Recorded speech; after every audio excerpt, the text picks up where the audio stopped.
Dios te bendiga, amado de Dios. Ya estamos en octubre, comenzó el mes de la familia, el mes de la reforma, que es el tema que hoy quiero compartir, porque si algo cambió en el siglo XVI, el mundo europeo, el mundo actual, el mundo civilizado, en aquel momento fue hallar la palabra y recuperar la centralidad de la palabra de Dios en la vida de muchas personas.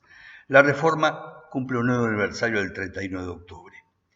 Y aunque muchos resumen la reforma en 5 solas, lo cierto es que hoy quiero resaltar dos cosas importantes de la reforma. En primer lugar, dos hechos que tienen que ver con lo que Dios hizo a través de hombres y mujeres que se levantaron y dijeron que era tiempo de volver a poner a Dios en el centro de la vida.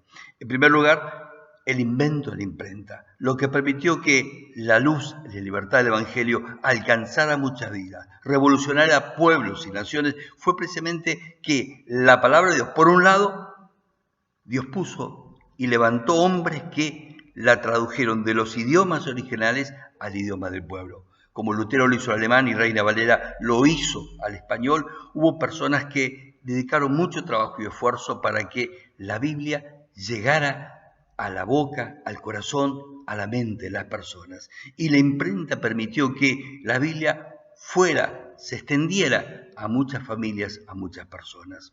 La religión trató de impedir esto y aún lo sigue impidiendo, tratando de reemplazar la palabra de Dios con tradiciones y enseñanzas que no son correctas. Lutero quedó tan impactado, siendo un sacerdote agustino, quedó tan impactado con lo que descubrió. Él era profesor en Wittenberg, profesor justamente de teología. La Biblia se le reveló a su vida y él llegó a decir lo siguiente: es más importante lo que Dios dice que lo que Dios me dice a mí. ¿Por qué? Porque comprendió que el hombre, él siendo un sacerdote y habiendo estado engañado tantos años, comprendió que el hombre es susceptible de ser engañado, de ser desviado y atrapado por la religiosidad. En cambio, la palabra liberta, trae luz, trae una visión totalmente nueva y fresca, la visión de Dios al corazón del hombre. Amado, la Biblia debe ser central en la vida de toda persona, en el ministerio de toda iglesia. Toda iglesia que se precie de ser en verdad cristiana necesita volver a la centralidad de la palabra de Dios, así como es evidente que Cristo era central en los primeros discípulos y es central en cada página, en cada libro de las Escrituras. Por eso Cristo se convierte en central para aquellos que le aman y descubren que Dios es un Dios de amor que quiere revelarse a tu vida y llevarte al conocimiento, un conocimiento que trae luz, verdad, perdón y gracia abundante sobre tu vida.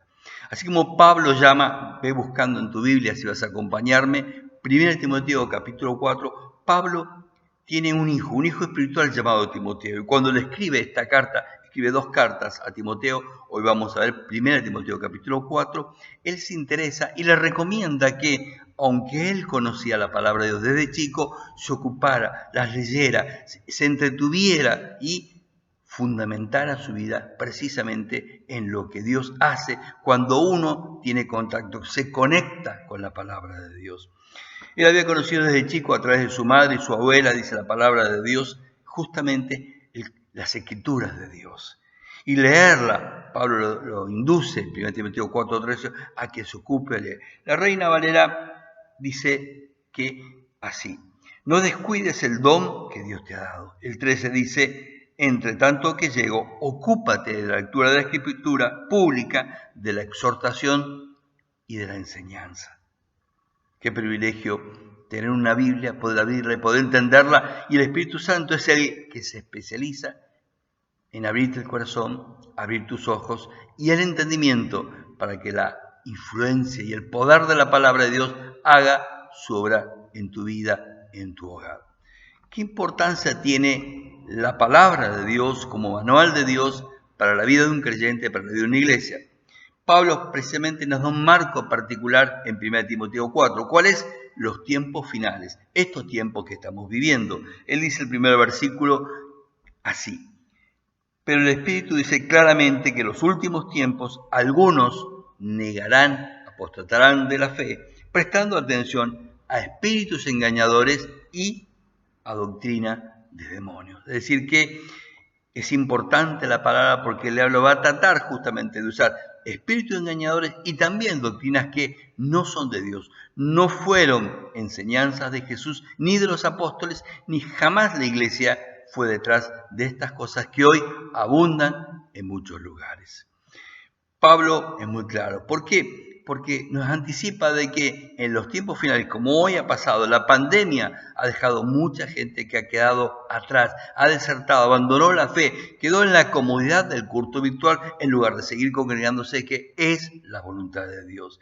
Y conjuntamente con la desidia espiritual, la anemia espiritual que están padeciendo muchos creyentes, han surgido ideologías, doctrinas que son totalmente extrañas a la palabra de Dios, como fuego extraño, de tal manera que Dios no la acepta. Por eso no vas a encontrar fundamento en la Biblia para lo que están enseñando en algunos lugares.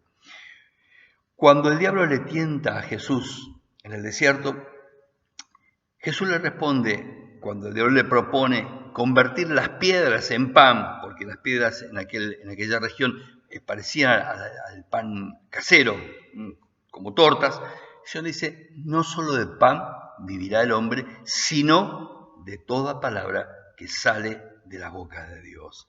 Es vital para los hijos no solamente buscar el alimento, el confort, la tranquilidad, el estudio, progresar. También es importante que la palabra de Dios que sale de su boca llegue a tu mente, llegue a tu corazón. Y así como te conectas cada mañana para ver qué mensaje hay, qué WhatsApp has recibido, qué dice el tiempo, qué dice tu correo electrónico, es importante que te conectes directamente con Dios por medio de la palabra, no por el celular, que va a ser un estorbo, va a ser una incomodidad y también una distracción y tentación. Pablo, aunque escribe a Timoteo, también a través de él te está hablando a ti, a mí, al liderazgo, está hablando a toda iglesia que hoy quiera andar y brillar en un mundo que no encuentra el rumbo, en una economía que no encuentra el rumbo y ante líderes, gobiernos que están fracasando estrepitosamente. Y los que vienen no son muchos mejores, puras promesas. En varias ocasiones, el capítulo 4, 1 Timoteo, en los primeros versículos, repite la palabra. Dice el verso 5, porque es santificado mediante la palabra de Dios y la oración. Más atrás, el verso 4 dice, porque todo lo creado por Dios es bueno y nada se va a rechazar si se recibe con acción de gracias. Vamos al versículo 5 que recién leí, vuelvo a leerlo. Porque es santificado mediante la palabra de Dios y la oración. Esto es interesante porque la palabra nos permite guardar y entender qué es de Dios y qué no es de Dios. La palabra y la oración es una pareja totalmente inseparable. Van juntas. Si yo quiero entender la palabra, debo buscar a Dios en la oración. Una vez que Dios me habló, debo orar a Dios para poner en práctica. Si necesito sabiduría o saber qué hacer, busco a Dios, pero busco también, aparte de orar, busco en la palabra donde la oración precisamente me lleve. Este equipo divino nos santifica, nos guarda de lo que vendrá y de lo que está hoy en el mundo. Hoy leía precisamente un artículo cómo mencionar a Dios, que está casi prohibido en Europa, y cómo han tratado de sacar a Dios de las instituciones, de las universidades, del gobierno, pero así le va, y hay juicios contra ellos.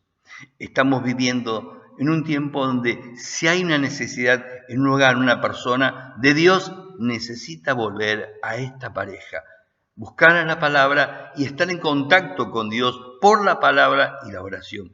La palabra y la oración te guardan, motivan en ti la santificación, que es ser una persona que desea agradar a Dios y parecerse más a Jesús. Cuando oramos, hablamos con Dios. Él nos habla por su palabra y esa palabra está revelada, está escrita precisamente para que no seas engañado o llevado detrás de falsas religiones, falsas sectas o iglesias que se precian, se jactan de ser las únicas y verdaderas, pero están lejísimos de Dios. Cada creyente es un ministro. Pedro, el apóstol, dice que cada uno debemos ministrar unos a otros conforme a la multiforme gracia de Dios en 1 Pedro 4:10.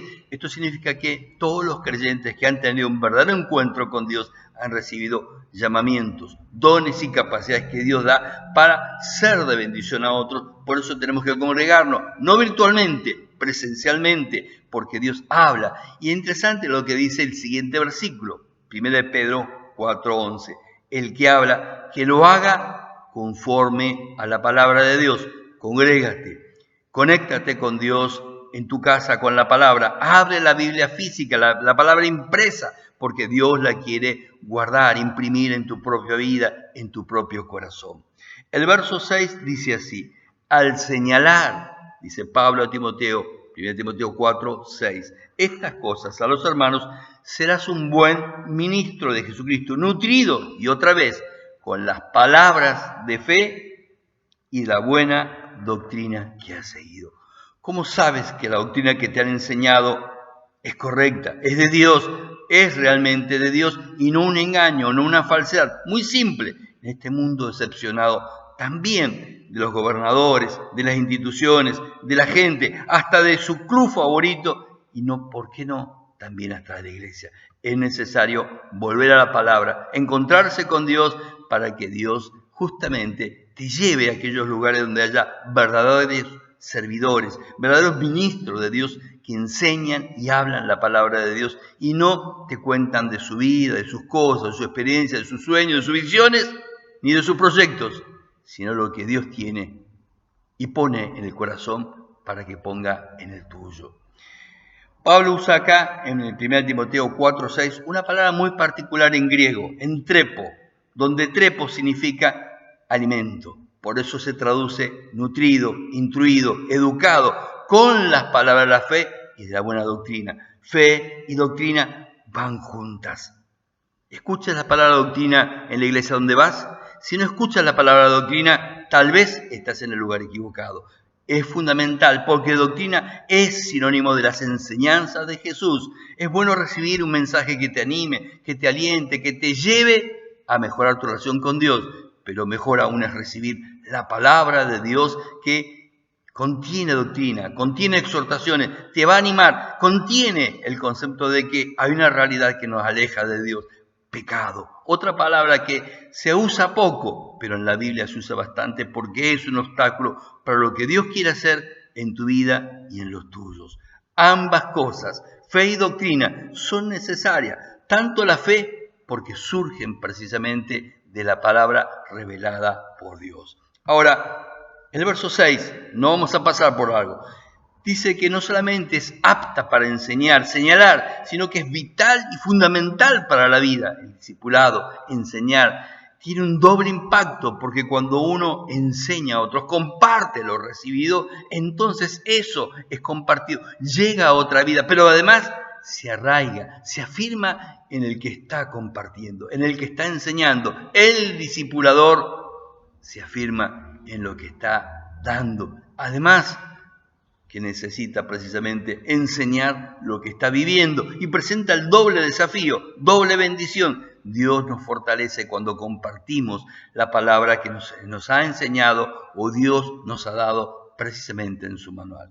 El verso 8 dice lo siguiente: el ejercicio físico aprovecha poco, pero la piedad es provechosa para todo. Tiene promesas para la vida presente y también para la vida futura. Esto es interesante. ¿Por qué?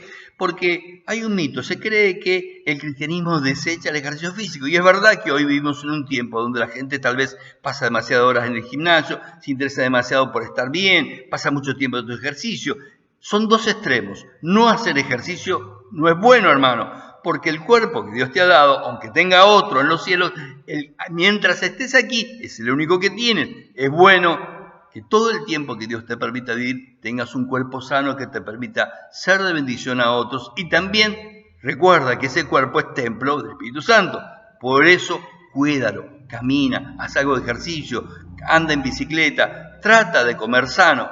Entonces, el ejercicio físico aprovecha poco, pero no dice que está prohibido o que no es necesario. Interesante cómo traducen otras versiones. Dice la traducción lenguaje actual: El ejercicio ayuda a que todo el cuerpo esté sano. La Nueva Versión Internacional dice, es de provecho para algo. La piedad es otra palabra que se usa acá, tanto en la Biblia de las Américas como en la Reina Valera contemporánea. Confiar más en Dios es de provecho para todo. ¿Por qué? Porque hay una doble razón. Dios quiere que la vida que Dios te da a través de la palabra tenga una promesa para ti y afecte tu presente hoy, aquí y ahora. Pero también las promesas de Dios afectan nuestra vida ya. Pero hoy estamos acá y acá Dios tiene un propósito para que seas bendecido a través de la palabra. Vuelvo a leer. Disciplínate en el conocimiento de la vida piadosa, la piedad, lo que Dios pone en su palabra y lo pone a tu alcance. Quiero enfocar tu atención en el siguiente versículo, el verso 9 de 1 Timoteo 4. Dice Pablo, cortito el versículo, palabra fiel y digna de ser aceptada totalmente. Qué precioso. Pablo te involucra a ti y a mí, involucra a todos los que estén interesados en Dios. Tres cosas que están totalmente vinculadas una con la otra. Primero, el verso 9 expresa lo que se refiere a la verdad del verso 8. Dios es el garante, la palabra tiene doble recompensa y es provechosa para todo, aquí y allá. Entonces, involúcrate con la palabra, aparta tiempo para leer la palabra. Segundo, aunque es cierto que la palabra de Dios es fiel y se cumple, y que hay cosas que aún no se han cumplido, se van a cumplir. Pero no solo esto, Dios no solamente es garante de la palabra revelada, las profecías que están llenas en la Biblia son garante y evidencia que Dios es un Dios que cuando dice, se hace. Y Dios quiere cambiar tu vida. Hay una historia de redención para ti. Si aún no comenzó, es el tiempo, es la hora en que arranque. Vuélvete a Dios, abre tu corazón, abre tu boca, palabra, relaciónate con Dios porque Dios quiere hacer cosas preciosas en tu vida y a través de ti en los tuyos. Tercero, la palabra de Dios es digna de ser aceptada por todos. Aún la gente dice, no me interesa Dios, no me interesa la iglesia, no me interesa la Biblia. Dios tiene algo para ellos. Dios tiene algo para tocar en cada corazón, en cada necesidad de cada uno, porque Dios transforma vida. Y no hay nadie en todo el mundo, en todo el universo, que pueda hacer lo que Dios hace. Amarte, perdonarte, hacer de ti una nueva persona y darte la oportunidad de volver a comenzar y hacerlo con su ayuda y con su bendición. Para ir terminando, te animo a buscar un pasaje y compartirlo con otras personas. Conéctate con Dios. Hoy es domingo, en latín significa Día del Señor, es el día que la iglesia se reunía en la Biblia, es el día en que se levantaban las ofrendas, es el día que los cristianos adoraban y celebraban que Cristo había resucitado y es el día en que el Señor le plació que la iglesia naciera en Pentecostés. No fue un sábado, fue un domingo. Es el día en que nos podemos reunir en familia, en casa, pero también luego como familia de Dios en otro lugar. Vuelvo a repetir, Dios quiere que busques un lugar donde reunirte en forma presencial y no virtual. Conéctate con Dios, que es una persona. Conéctate con otras personas. Alaba a Dios junto a otro, porque Él merece ser honrado y alabado. Y la vida que lo honra y lo alaba, entonces encuentra que Dios fluye en Él y en los suyos. Pero anima a otros, porque hay personas que necesitan de Dios y algo les está impidiendo. Tal vez necesiten ser apoyadas, sostenidas, o están en una lucha, o están decepcionados, tal vez hasta de la iglesia. Acércalo a una iglesia en verdad cristiana, porque tal vez alguien lo lastimó y Dios quiere sanarlo, pero se está manteniendo a distancia. Si tú eres lo que está a distancia, acorta esa distancia, abriendo tu corazón, abriendo tu boca y diciéndole, Señor, tómame otra vez en tus manos. Que Dios pueda hacer esta obra en tu vida como lo ha hecho en mi vida. Es mi anhelo y mi oración. Bendiciones.